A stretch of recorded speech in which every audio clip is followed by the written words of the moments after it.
Hello, friends, and thank you for joining Coffee Chat with Shelly. I'm so excited to be here with you today because I want us all to live happier, healthier, and more creative lives. We want to make our Act 2 better than ever. For our October Coffee Chat, my guest today is Maggi Miller, and she is an outstanding artist.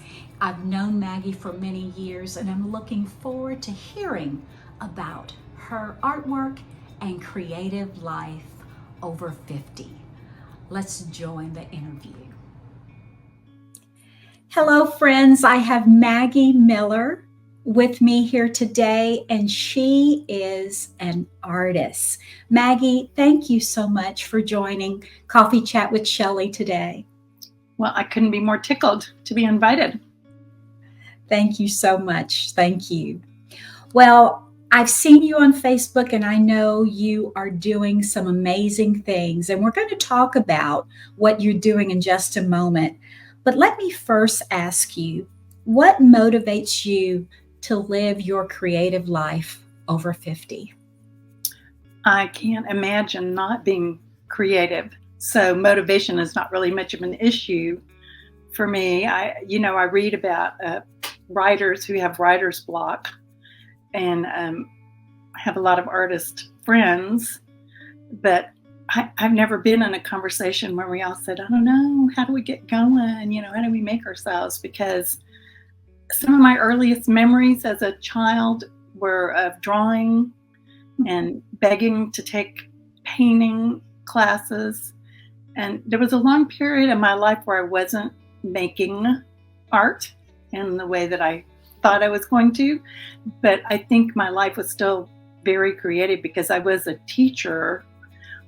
But I look back over my career when I was thinking about our upcoming conversation, and really I was always sneaking in, creative visuals, even in my, heaven forbid, PowerPoint slides. Yes.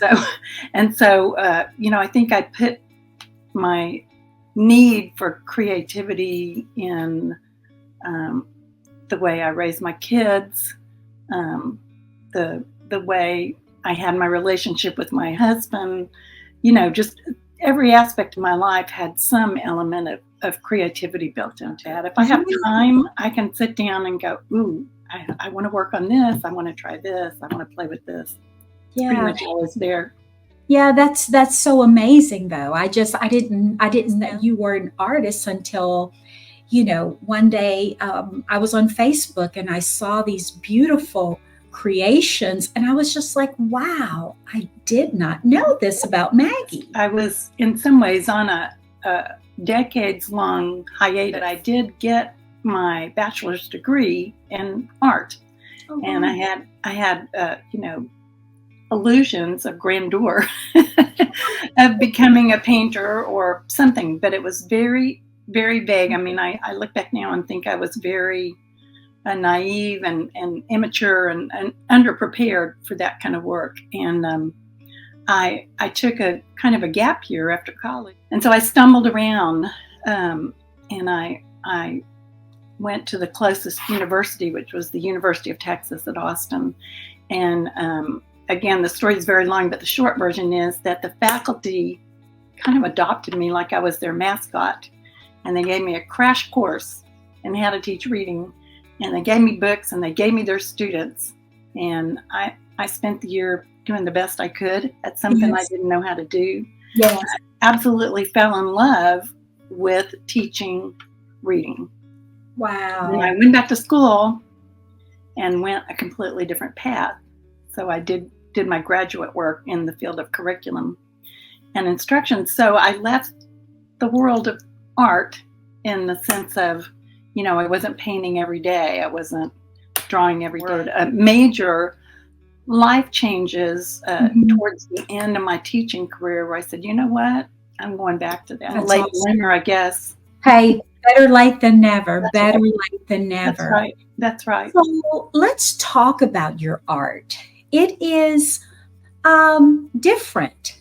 Tell us how you came up with this different kind of way that you how would you say it, that you put everything together? Tell me about it. Well, I nourished myself by taking other people's workshops and classes, and so I'm lucky in Austin. We have this wonderful community art school called Laguna Gloria, and I was looking through there one time, and it said, "Spend the weekend making paper," and I thought, how do you make paper? I have no idea. I've always been so curious. Mm-hmm. And so I went and took the class, and talk about good fortune. It turned out that the teacher is an internationally renowned paper maker. Wow. She's a big deal in the paper world. And she was just doing this kind of for fun, just to, spread the love for paper making. Yes. And I just went nuts. It taught us one really valuable thing in the paper world. When you make paper, it's very bad manners to say to somebody, what are you going to do with that paper? Mm-hmm. So the paper is the art itself. So I left the workshop, came home, and I had this big old stack of paper. And, and I thought, I'm not supposed to consider what I'm going to do with it, but I couldn't help myself. Yes. So I cut some of it apart, and I don't know how well you can see this. Okay. See, that works a little bit. Yeah. I had this photograph that was a favorite of mine from a place that was special to me, of a bridge. Mm-hmm. So I cut my paper apart and I made this picture, and I was hooked. Wow. I was just hooked because I loved the texture, mm-hmm. and that you could make shadows by layering things, and I could do things with color that were a little bit different from what I did with paint. So for a long time, I made all the paper that I used to make all of my pictures. So basically, I became a paper artist. Okay. But then over a period of time, to be honest, the work that it took to make the paper is mm-hmm. very labor intensive. People said, maybe you should start doing like more classical collage people do, which is you use found paper. Mm-hmm. You scrounge around. Okay. And then let's fast forward to COVID, where everybody was stuck in their homes. Right. I didn't have access to supplies. I couldn't go to stores. I could do some online stuff, but I basically scavenged my house. And there was no piece of paper safe in my house. And so I went around and started taking pictures of things and printing them out and tearing out magazines. And I started telling my friends, please don't buy me stuff anymore. Give me your old magazines. Give me your old greeting cards, your calendars. And so that's kind of where I am these days. What does it mean to you to live a creative life? How does that impact your soul? How does it impact your being when you create these beautiful pieces? I like that you use those words, soul and being and so forth, but to some extent for me, it starts in my brain. In my eyes. I will see something, and I can't resist imagining what it would look like next to something different, a different color or a different size. That's a lot of what goes on in collage these days. It's not like the collage that you made in high school, telling about the next pep rally. Modern collage is more about stretching the boundaries of things, making things bigger than they are in real life, having little surprises, putting an animal's face on a person. Those are pretty simple examples. But I have another piece of art I'll show you that's fairly recent. I don't know how well this is going to show on here. Oh, it's got a bit of a glare. Okay, on one side you can see what looks like a bunch of wires. I see it.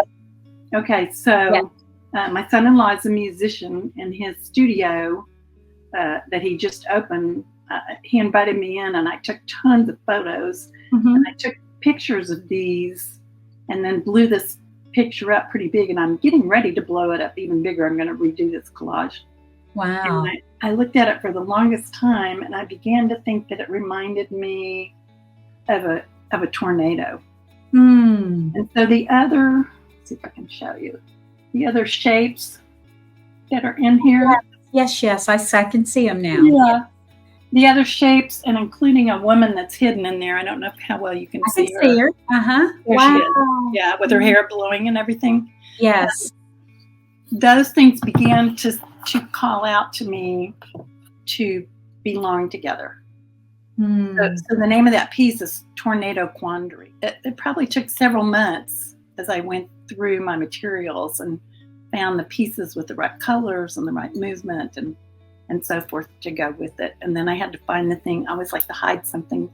And I found that woman with her hair, I spend a lot of my life looking at things and imagining what I could do with them. Yes. What can I do with them? Yeah. That's where the creative impulse comes from. I have some pieces right just culling things this week, and I looked at it and I thought, man, I spent like 2 weeks on that piece and it's just trash. Oh, wow. At the time I was very passionate about it and very invested, but you never know. It's hard. And that's how it is as a writer. Yeah. Sometimes you'll write something and you'll think it's great, and then you want to go back and change it and everything. Yeah. So exactly like writing, like editing. Yeah. What advice or encouragement would you give others to get out of their comfort zone and do something different and live a creative life? Sort of get out of your head. You hear those voices, whether it's family, friends, teachers, employers, telling you what you can and can't do. You just have to make them go away. Mm-hmm. You have to find your own voice in there. There's a line from a song. I think it's a Jackson Browne song. I'm not really a big fan of his, to be honest, but I love this one particular line, which is, don't let the sound of your own wheels drive you crazy. Yeah. And I think I have a little bit of that tendency. I overthink things, and we're of an age where you wake up at night and can't go back to sleep. Right. And a lot of that is, a lot of that's biochemical, but some of it is because you let those thoughts come in, you try to problem solve at 3:00 in the morning and so forth. And that's not very effective. Yes. So my advice really is to get rid of other people's voices and figure out where your voice is. Put your voice in there. Yeah. I love that. Because a lot of times over 50, we're faced with ageism beliefs and stereotypes and things like that. And some people don't want to allow us to do these creative things. But I like that. I like that advice. I want to sneak in one other thing that you might not expect too. Okay. I was already sort of slowing down teaching. My mother had moved in with me, and I was spending more time caring for her, which was such an honor. I was crazy about my mom, but I was still, making collages kind of whenever she'd go to sleep and so forth. And then when she passed away, I had an explosion of creativity, and it turned out to be an unexpected therapy for me. Yes. It really gave me a chance to talk about voices in your head. When you lose somebody, you're so focused on your life with them, right, and your memories and so forth. And it's exhausting.